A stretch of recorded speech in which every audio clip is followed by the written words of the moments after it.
I'm Tom. And I'm Molly. Welcome to Forensic Gameology, hosted by MoonlightCrew.com. Reviews for science. In 7 minutes or less. Today we bring you Machi Koro, a big hit recently, for me because of its simplicity, and it's really fun. It is a resource management and dice rolling game in which you have numbers on cards. All of these cards here, I don't know if you can see them, but all these cards have numbers at the top, and if that number is rolled, you get the prescribed number of coins listed here. Get 3 coins if it's rolled. On someone else's turn, get 3 coins for every whatever establishment happens to be pictured, and then you use those coins to buy more cards. And so resource management in that way. The goal of the game is to flip over these 4 cards. So it has nothing to do with how much money you have at the end of the game, just flipping over these cards from gray to yellow, and that is pretty much the game. First person that does that wins. You roll die every turn, get your money, buy a card, move to the next person's turn. Very simple game. This is incredibly simple. I've introduced this to people who haven't played games very much. Maybe you'd think of this as an entry-level game, a gateway game, along the lines of Settlers of Catan, Dominion, Ticket to Ride. Yeah. But I would say this is even simpler than all well, of you those. have one thing that you don't even have a choice of what you do on your turn. You just roll the dice. Yeah. Then the choice comes as to what do you purchase. Right. But very simple, hardly complex at all. Yeah. Very simple in gameplay.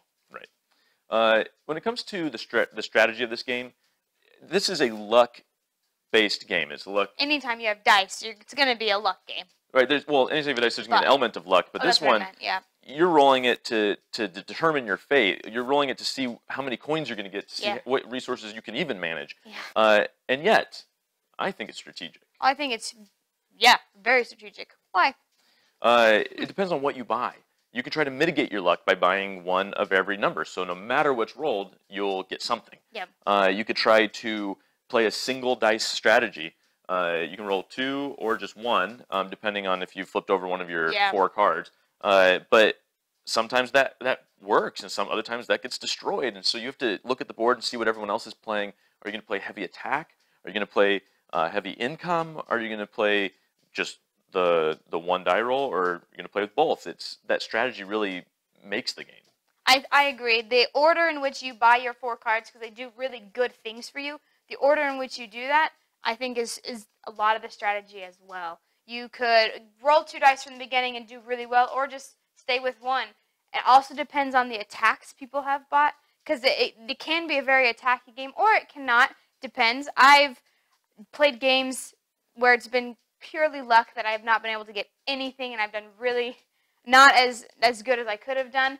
The good thing about this game is that it is really quick, and so if that's the case, it'll be over soon enough, and I'll still do my best. But if the dice just aren't rolling my way, there's not much I can do. But that's only been once or so. I do think it's very, very strategy based in if you're only 1, and what we've already talked about, even though it is based on a die roll. Right. Fun versus boring. This game is fun, but if you make some incorrect decisions, especially early, and you're left without a lot of income, you can feel slightly bored watching everyone else cash in 24 coins, 50 coins a turn, and you're not hitting 1, and you're just like, I roll my die, pass. If you have played a couple times and you know what pitfalls to avoid, I think this game is very fun. It's beginner friendly. I enjoy it a lot. I generally want to play it when someone asks. I enjoy it. It's not boring.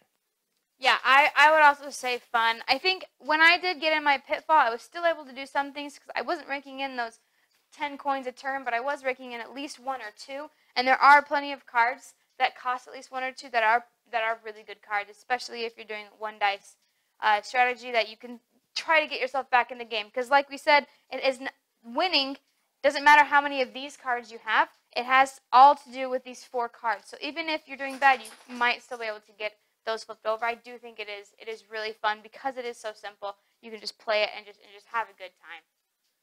What would you give this on a BoardGameGeek.com rating scale? I would probably give this an an 8 or 9. Let's say 8. Let's say I give it a solid 8. I always want to play it. I'll suggest it every once in a while, but I'll always play it if suggested. I would also give this an 8. I'm generally ready to play it. I'd suggest it, and I probably wouldn't turn it down should anybody ever ask me to play with them. By the way, before we sign off, I do want to say I said dice, and I'm not sure if that's the plural or the singular. So please tell me in the comments. Yeah, also, I never know dice or die if that's the case. Not sure if you can see Bear down here, but Bear's our dog, one of the dogs. He's Molly's dog. He's our therapy dog. He provides happiness to people who need it. He's licensed to make you happy. Make sure to stay tuned through the end of the videos because they generally have a picture of Bear, and I'm just throwing it out there. Pro tip.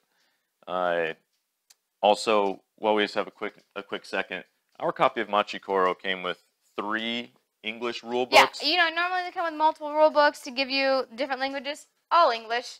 Not sure. Know why. Not sure if that's normal.